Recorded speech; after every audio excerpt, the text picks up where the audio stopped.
The state government of Maharashtra has taken a significant step towards addressing air pollution and traffic congestion in Mumbai.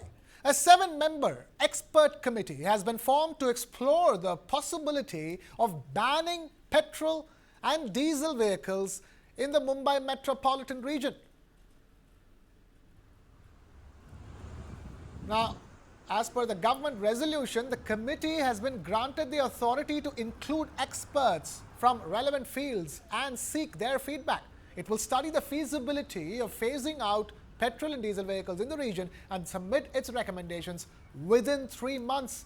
The Mumbai Metropolitan Region comprises of Mumbai and adjoining areas including Thane, Raigad and Palghar districts. The initiative comes after the Bombay High Court raised concerns over worsening air quality, traffic congestion and their impact on public health and sustainability in Mumbai. The High Court had earlier identified vehicular emissions as a major contributor to Mumbai's pollution and called for stronger measures. In addition to forming the committee, the High Court has directed authorities to enforce stricter pollution controls. This comprehensive plan aims to curb pollution in the Mumbai Metropolitan Region and explore a sustainable, eco-friendly alternative to petrol and diesel-driven vehicles. We have Rennie Abraham, senior journalist, now joining us on the broadcast for more on that big story. Rennie, usually when it comes to vehicular pollution and pollution as such, the focus has always been on Delhi NCR. But the fact of the matter is that pollution levels in Mumbai have been rising, and this move aims at a long-term solution. You're very right, Krishna Kumar. Unfortunately, the one criterion on which any such initiative can work is the criterion of execution. Because most often we see the conception is there, but the execution is lacking. And on this very point of reducing carbon emissions in Mumbai city, in 2021, there was a huge tendering system done to introduce incrementally year after year. By the time 2025 came into being, 10,000 electric vehicle BEST operated buses in the city of Mumbai, so as to eliminate the entire fleet of diesel consuming buses. But the reality is today there are 3,100 electric buses that are available of the planned 10,000 that should have been hitting the roads before 2025 came in. So the execution has been found to be lacking, and in fact I've just written a piece on this for the Business India magazine, and the Chief Minister has taken it so seriously that he has transferred out the existing BEST general managers and all responsible for this crying delay in implementation of that proposed plan. Similarly, now when you talk about phasing out diesel and petrol driven vehicles in Mumbai, which is the financial capital, as also the MMR region, which is a huge, today it's all known as one single entity, the MMR region, including right up to Raigad on one extreme and right up to Pune on the other.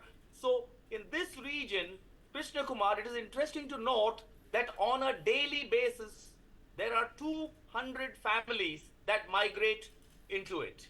So that is the one distinct feature of the MMR region. And the second distinct feature is, while most regions have a 40-60 ratio of rural and urban populations, the MMR region is solely distinct because it has a ratio of only 10% rural segment, whereas 90% of MMR region is urbanized. So we are planning on phasing out petrol and diesel from a highly urbanized But Rennie, fair enough. You have a fair point when you say it's 90% urban, so the propensity to phase out petrol and diesel vehicles is much greater when it compared to other cities as well. But the fact of the matter is, look at electric vehicle adoption in the country.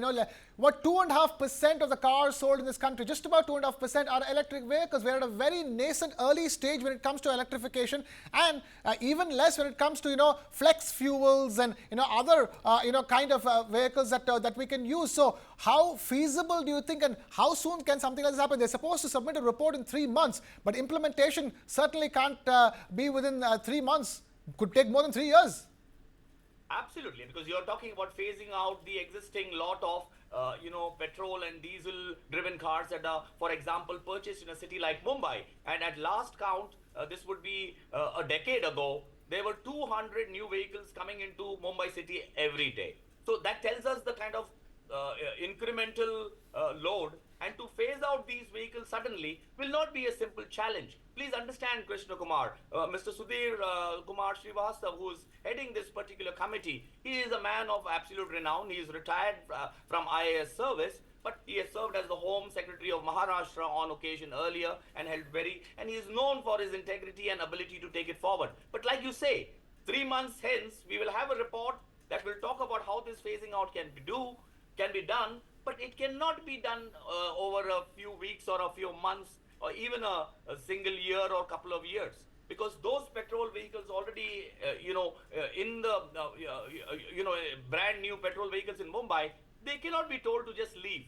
So earlier days we had phasing out of vehicles after 15 years of being in active service on the Mumbai roads and the state different areas. But to expect that to happen quickly, and one important point here, Krishna Kumar, if I may just please indulge me for the next few seconds. What about when you talk about EV as an alternative to reducing emissions? We must not forget that the EV vehicles also come with the battery units, which are also not biodegradable. So we are also talking about a huge biohazardous component that is going to be created as a result of the sheer number of vehicles that actually ply in the MMR region, even when we shift to EVs. So there has to be a balanced approach on this phasing out. Right. And like you said, the execution is important. The implementation is important. Conception of ideas is all good. But as we saw in the BST case, there should have been 10,000 EV buses in Mumbai. Today, there are only 3,100. Right. Far away when it comes to the final execution. We'll have to see how the final execution, because it's all in the execution. For now, we'll leave it at that. Rennie Abraham, thank you so much for taking time to be with us here on the broadcast. Thanks. An incident of firing by the Sri Lankan Navy has sparked outrage as 13 Indian fishermen were apprehended near Delft Island on Tuesday. 2 fishermen sustained serious injuries and are receiving treatment at the Jaffna Teaching Hospital, while 3 others were treated for minor injuries. India has lodged a strong protest with Sri Lanka over the incident. The Foreign Ministry of India summoned Sri Lanka's acting High Commissioner in New Delhi, condemning the use of force and urging humane treatment of India's fishermen. Indian officials in Jaffna have also visited the injured fishermen, providing support. This comes amidst rising tensions as the Sri Lankan Navy detained 34 Indian fishermen and seized 3 trawlers in separate incidents earlier this week. India continues to stress the need for resolving these issues with compassion, prioritizing livelihood concerns.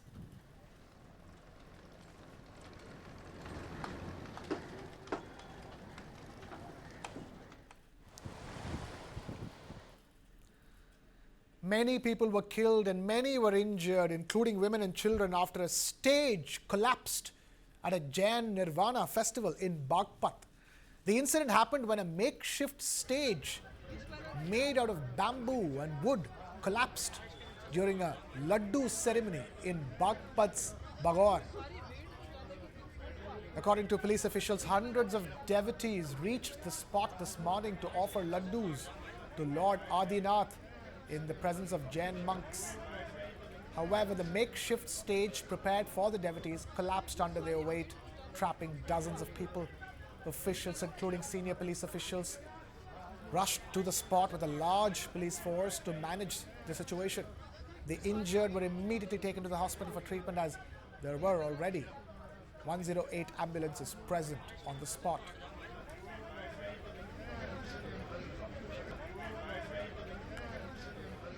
स्थानीय प्रशासन और सभी अधिकारी जिम्मेदार लोग यहाँ मौजूद हैं। अस्पताल में जाके मैंने मुलाकात की है। कई लोग चोटिल हुए, पुलिस कर्मियों को भी चोट लगी है। समाज के लोग दूर दराज से आते हैं। हर वर्ष ये आयोजन होता है। आस्था बहुत लोगों की जुड़ी हुई है और मोक्ष के दिवस पे, खास दिन पे आयोजन होता है। अब ये विषय है जांच का क्या कमियां रह गई, और आयोजन, क्योंकि आयोजकों को जो परमिशन दी गई उसके कुछ मानक होते हैं, सारी चीज़ों को देख के कार्रवाई की जाएगी। लेकिन गंभीरता से ले रहे हैं इसको, मुख्यमंत्री कार्यालय भी लगातार इसको मॉनिटर कर रहा है। In Karnataka, a major protest took place as 3,500 anganwadi workers from Dakshina Kannada joined the Bengaluru Chalo protest. This protest, organized as an indefinite agitation, aims to highlight the plight of anganwadi workers who have been serving under the Integrated Child Development Services (ICDS) scheme for 50 years. Let's take a look at what the workers' demands are. They are asking for a minimum salary of 25,000 rupees for workers, 12,000 rupees for helpers, official recognition as government employees with classifications similar to D grade and C grade staff like in the state of Gujarat. Anganwadi workers argue that their services are critical to child development and nutrition, and yet their pay and status fail to reflect their contributions.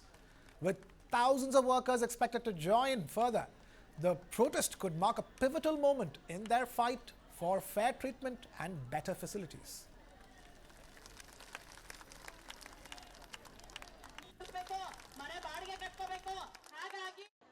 1 month back at the same spot, ASHA workers had gathered here to raise their voice against the misappropriation of funds and the salaries that they were not getting. Today, thousands of Anganwadi workers have now gathered here for the same cause and for the same reasons, because they also believe that they have not got the basic amenities or the minimum wages that they have to be given with regards to their salaries and with regards to the way they have to keep their household. You can see thousands of them in unison are sitting here in the Freedom Park in Bengaluru, raising their voice against the problems that they have been facing here. Today I'm being joined by a few of their leaders who've brought these people together, and let's speak to them and just find out what is their cause. Sir, ma'am, first ನಿಮ್ಮ ಜೊತೆ ಮಾತಾಡ್ತೀನಿ. ನಿಮ್ದು issue ಏನಿದೆ, ಏನಕ್ಕೆ ಬಂದಿದ್ದೀರಾ ಇಲ್ಲಿ ಇವತ್ತು? ಎಲ್ರಿಗೂ ನಮಸ್ಕಾರ. ಇವತ್ತು ನಮ್ಮ ಅಂಗನವಾಡಿ ಕಾರ್ಯಕರ್ತೆಯರ ಮತ್ತು ಸಹಾಯಕಿಯರ ಸ್ವತಂತ್ರ ಸಂಘಟನೆಯನ್ನು ಒಂದು ಹೋರಾಟ ಹಮ್ಮಿಕೊಂಡಿದ್ದೀವಿ. ಹೋರಾಟ ಯಾಕಪ್ಪ ಅಂತಂದರೆ, ನಮ್ಮ ಅಂಗನವಾಡಿ ಕಾರ್ಯಕರ್ತೆಯರಿಗೆ ಇದುವರೆಗೂ ಗೌರವಧನ ಅನ್ನೋ ಹಣೆಪಟ್ಟಿನಲ್ಲಿ 11,000 ರೂಪಾಯಿ ಗೌರವಧನ ಕೊಡ್ತಾ ಇದ್ದಾರೆ, ಸಹಾಯಕಿಯರಿಗೆ 6,000 ರೂಪಾಯಿ ಕೊಡ್ತಾ ಇದ್ದಾರೆ. ಹಾಗಾಗಿ ಈ ಬೆಲೆ ಏರಿಕೆ ಬಿಸಿನಲ್ಲಿ ನಮ್ಮ ಮಹಿಳೆಯರು ಬದುಕಲಿಕ್ಕೆ ಸಾಕಾಗ್ತಾ ಇಲ್ಲ. ನಮ್ಮ ಈ ಸಮಾಜದಲ್ಲಿ ಮಹಿಳೆಯರು ತಲೆ ಎತ್ತಿ ನಾವು ಜೀವನ ಮಾಡಬೇಕು ಅಂತಂದರೆ ನಮಗೊಂದು ಕನಿಷ್ಠ ವೇತನ ಬೇಕು. ಆ ಕನಿಷ್ಠ ವೇತನ ಕೇಂದ್ರ ಮತ್ತು ರಾಜ್ಯ ಸರ್ಕಾರ ಎರಡೂ ಸೇರಿಕೊಂಡು ನಮಗೆ ಕನಿಷ್ಠ ವೇತನ ಜಾರಿ ತರಬೇಕು ಅಂತಂದೇಳಿ ಹೇಳ್ತಾ ಇದ್ದೀವಿ. ಯಾಕಪ್ಪ ಅಂತಂದರೆ, ಕೇಂದ್ರ ಸರ್ಕಾರದ ಯೋಜನೆಗಳಾಗಲಿ ಅಥವಾ ರಾಜ್ಯ ಸರ್ಕಾರದ ಯೋಜನೆಗಳಾಗಲಿ ಎಲ್ಲವನ್ನೂ ಇಂಪ್ಲಿಮೆಂಟ್ ಮಾಡೋರು ಅಂಗನವಾಡಿ ಕಾರ್ಯಕರ್ತೆಯರು ಗ್ರಾಸ್ ರೂಟ್ ಲೆವೆಲಲ್ಲಿ. ಆ ಗ್ರಾಸ್ ರೂಟ್ ಲೆವೆಲಲ್ಲಿ ಇಂಪ್ಲಿಮೆಂಟ್ ಆಗಿ ಎಲ್ಲ ಸರ್ಕಾರಕ್ಕೆ ಹೆಸರು ಬರ್ತೈತೆ ಅಂತಂದರೆ ಅಂಗನವಾಡಿ ಕಾರ್ಯಕರ್ತೆಯರು ಎಲ್ಲ ಶ್ರಮವಹಿಸಿ ಕೆಲಸ ಮಾಡ್ತಾ ಇದ್ವಿ. ಆ ಶ್ರಮವಹಿಸಿ ಕೆಲಸ ಮಾಡಿದಂಥ ಕಾರ್ಯಕರ್ತೆಯರಿಗೆ ನಮಗೆ ಕನಿಷ್ಠ ವೇತನ ಒಂದು ಕೂಲಿಯಾಗಿ ಕೊಡಿ ಅಂತಂದೇಳಿ ನಾವು ಕೇಳ್ತಾ ಇದ್ದೀವಿ. ಯಾಕಪ್ಪ ಅಂತಂದರೆ 1975ರಲ್ಲಿ ಇದು ICDS ಪ್ರಾರಂಭ ಆಗಿರೋದು. 75ರಿಂದ ಇಲ್ಲಿಗೆ ಈಗ 50ನೇ ವರ್ಷಕ್ಕೆ ಕಾಲಿಡ್ತಿದ್ವಿ. 50ನೇ ವರ್ಷ ಅಂತಂದರೆ ಸುವರ್ಣ ಒಂದು ವರ್ಷ ಅಂತಂದೇಳಿ ನಾವು ಆಚರಣೆ ಮಾಡಬೇಕು. ಆಚರಣೆ ಮಾಡೋಕ್ಕೆ ಮಹಿಳೆಯರನ್ನ ಈ ಥರ ಬೀದಿ ಕೂರಿಸಿ ಸರ್ಕಾರ ನಮ್ಮನ್ನು ಒಂದು ವಾಪಸ್ ತೆಗಿಬಾರ್ದು. ನಮಗೆ ಒಂದು ಕನಿಷ್ಠ ವೇತನ ಕೊಟ್ಟು ನಮ್ಮನ್ನು ಒಂದು ಗೌರವವಾಗಿ ಬದುಕಲಿಕ್ಕೆ ನ್ಯಾಯ ಕೊಡಿಸ್ಬೇಕು ಅಂತಂದೇಳಿ ನಾವು ಈ ಸಂದರ್ಭದಲ್ಲಿ ಕೇಳ್ಕೊಳ್ತಾ ಇದ್ವಿ. ಅದಕ್ಕೋಸ್ಕರ ನಾವು ಇವತ್ತು ಒಂದು ವಿವಿಧ ಜಿಲ್ಲೆಯಿಂದ ಎಲ್ಲ ಕಾರ್ಯಕರ್ತರ ಸಹಾಯಕಿಯರು ಬಂದು ನಾವು ಕೂತಿರ್ತಕ್ಕಂಥ ಒಂದು ಚಳವಳಿ ಕನಿಷ್ಠ ವೇತನಕ್ಕೋಸ್ಕರ ನಾವು ಬಂದಿರುವಂಥ ಒಂದು ಕಾರ್ಯಕ್ರಮ. To roughly translate, what she's trying to say is that it's been 50 years since they haven't got their minimum wages. Their minimum wages have been 11,000 for teachers and 6,000 for workers. Helpers. For helpers it has been 6,000, and that is why they're requesting that it's high time that the government understands their importance and increase their minimum wages to 25,000 and 6,000. Telangana's Chief Minister Revant Reddy sparked a row by likening Prime Minister Modi to medieval-era Turkish invader Mahmud of Ghazni. Addressing the Jai Bapu, Jai Bhim, Jai Samvidhan rally in Mao in Madhya Pradesh, Revant Reddy alleged that PM Modi was attempting to change the constitution and repeal job reservations. Modi ji को मैं इतिहास में पढ़ा था, गजनी मोहम्मद हिंदुस्तान को लूटने के लिए, हिंदुस्तान हासिल करने के लिए बार बार कोशिश किए. वैसा ही गजनी मोहम्मद जैसा आज मोदी जी ने संविधान बदलने के लिए, आरक्षण रद्द करने के लिए मोदी जी कोशिश कर रहा है. उनका कोशिश कामयाब नहीं होंगे. Now that remark drew widespread condemnation from the BJP, with a host of leaders and ministers calling it shameful. Union Minister Jyotiraditya Scindia demanded an apology from Revanth Reddy to the people of the country and the Prime Minister for his quote-unquote disgusting remarks.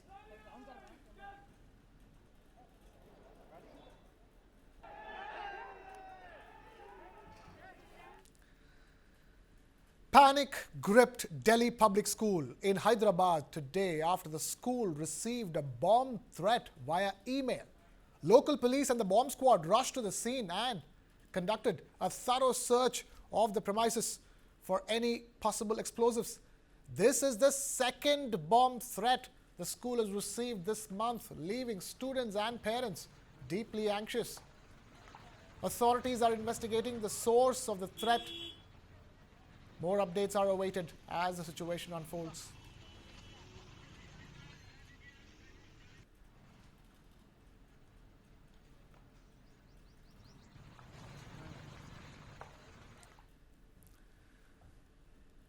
The Madras High Court dismissed an application filed by Los Gatos Production Services India LLP, an entity through which OTT platform Netflix reports its content investments in India, to reject a civil suit filed by actor Dhanush's Wonder Bar Films Private Limited against actor Nayanthara and her director husband Vignesh Shivan regarding the dispute over the docudrama Nayanthara Beyond the Fairy Tale. Dhanush is seeking a compensation of 10 crore rupees for the use of a 10-second clip of a movie produced under his banner that was used as part of Nayanthara's documentary for Netflix.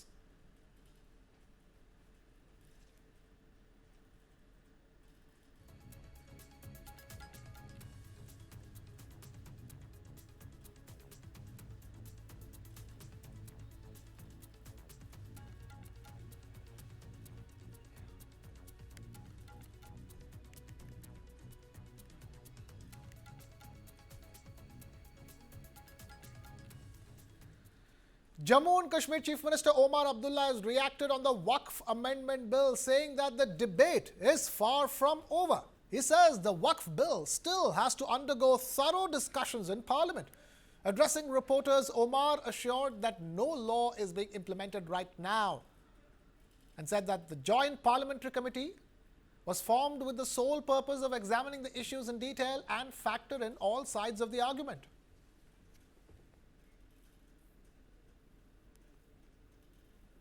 जब तक कानून नहीं बनता तब तक ये करें जो करना है.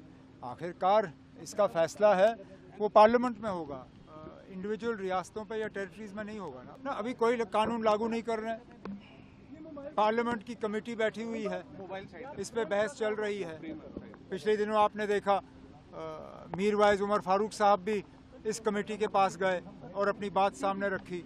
कमेटी को अपना काम करने दीजिए, उसके बाद पार्लियामेंट इस पे बहस करेगी. उनकी सतह पे जब तक कानून नहीं बनता. The opposition has dubbed the JPC proceedings as a mockery. DMK MP A. Raja said that his party will move the Supreme Court if the Parliament approves the bill. AIMIM Chief Asaduddin Owaisi criticized the Modi government, claiming that the Waqf amendments are designed not to protect Waqf properties but to eliminate them. He argues that they reward encroachers instead of addressing illegal occupation.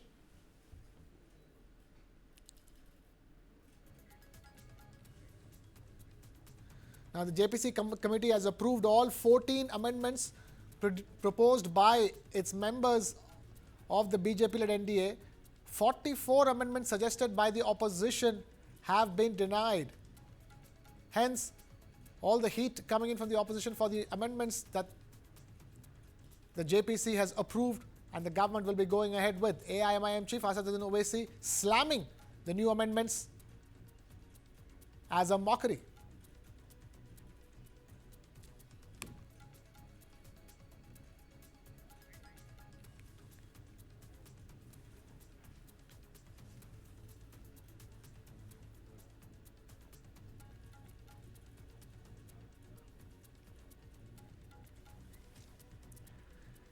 Black flags were waved by CPIM workers at Congress MP from Wayanad, Priyanka Gandhi Vadra, while she was on her way to visit the family of the woman killed by a tiger last week.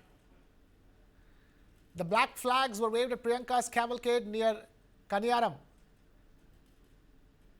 Workers alleged delay in returning to the district by Priyanka, especially after the tiger attack. They also shouted "Go back" at her as her motorcade sped away.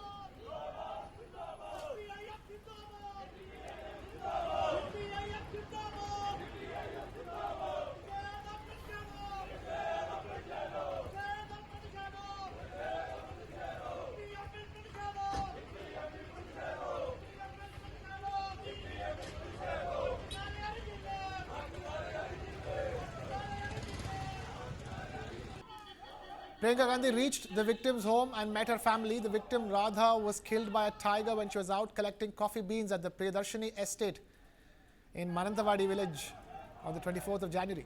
The man-eater tiger that killed Radha was found dead in Kerala's high-range district of Wayanad.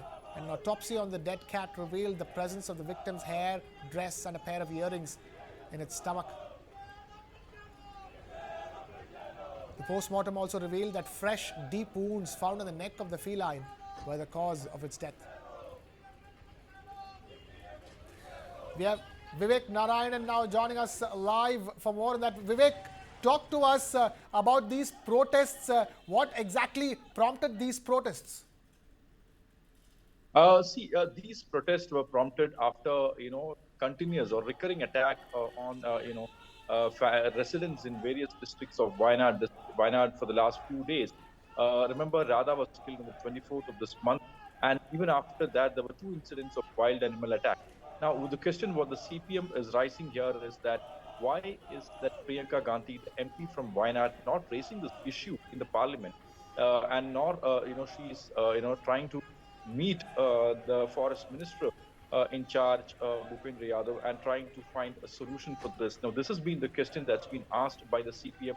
Remember, there has been a lot of politics, especially on this matter, because this is a very, very sensitive issue. Every day that you're finding such incidents of, either a wild elephant or a wild tiger attacking, people living in the forest ranges, especially in the Sultan Batheri, Manandawadi area.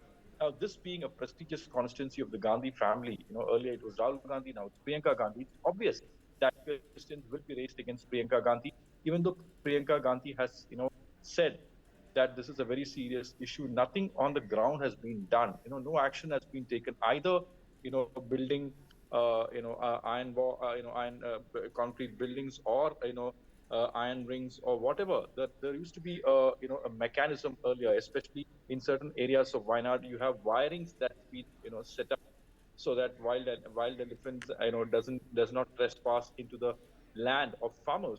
Right. But if you look at the most of the areas, there is no such wires that's been set up or any other mechanism on the ground. And now this is something which the locals, especially over the CPM, has taken up and has raised it. This time, while she arrived in Calicut, and from there she moved to Wayanad. The moment she reached Manandawadi, you saw at least 15 to 20 CPM workers raising black flags and raising slogans against her and her party, saying that they have been silent, they have been insensitive as far as this matter is concerned. Vivek Narayan, they're joining us with that big story that we're tracking. Thank you, Vivek, for bringing us those updates. Coldplay's Chris Martin and Dakota Johnson, fresh of a record-breaking concert in Ahmedabad with over 1.3 lakh fans visiting the Mahakumbh Mela in Prayagraj. The couple embraced India's culture, soaking in the spiritual energy of the Triveni Sangam and exploring iconic temples in Mumbai as well. A perfect blend of music and tradition.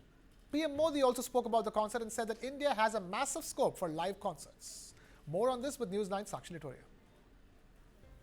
Coldplay's frontman Chris Martin and his girlfriend Dakota Johnson made a surprise visit to the Mahakumbh Mela of 2025 in Prayagraj after their electrifying performance in Ahmedabad. The couple was spotted at the grand spiritual gathering on Monday, taking some time off to explore Indian culture amidst their very busy schedule. Now, a video shared online captured Chris and Dakota arriving at the Mela, seated in a car surrounded by enthusiastic onlookers. Chris, known for his lively personality, arrived and in fact appeared in high spirits, interacting with the crowd with animated gestures and expressions. At one point, he even stuck his tongue out, enjoying the energy and excitement of the atmosphere. The Mahakumbh Mela, which began on January 13th, is one of the largest religious gatherings in the world, where devotees take a holy dip at the Triveni Sangam, the confluence of Ganga, Yamuna and mythical Saraswati rivers, to seek spiritual cleansing and moksha. The event will conclude on Feb 26 of 2025. This visit comes shortly after Coldplay's record-breaking performance at Ahmedabad's Narendra Modi Cricket Stadium on January 26th. The show was a part of their ongoing Music of the Spheres World Tour, which included 5 concerts in total in India, 3 in Mumbai and 2 in Ahmedabad. Their Sunday show saw an attendance of 1.34 lakh people, making it the largest ticketed concert in Indian history. Prior to this, the record was held by performances from Justin Bieber and Diljit Dosanjh, which had drawn around 50,000 attendees each. During their time in India, Chris and Dakota have embraced the local culture, visiting iconic landmarks and temples. In Mumbai, they were spotted at the historic Sri Babulnath temple, while Dakota also made a visit to Siddhivinayak temple alongside actresses Sonali Bindre and Gayatri Joshi. Now, from massive concerts to spiritual journeys, Chris Martin and Dakota Johnson are blending their love for music with an exploration of India's rich traditions, leaving fans and followers in awe of their adventurous spirit. And with that, it's a wrap here from my side. Thank you so much for watching. This is Krishna Kumar signing off.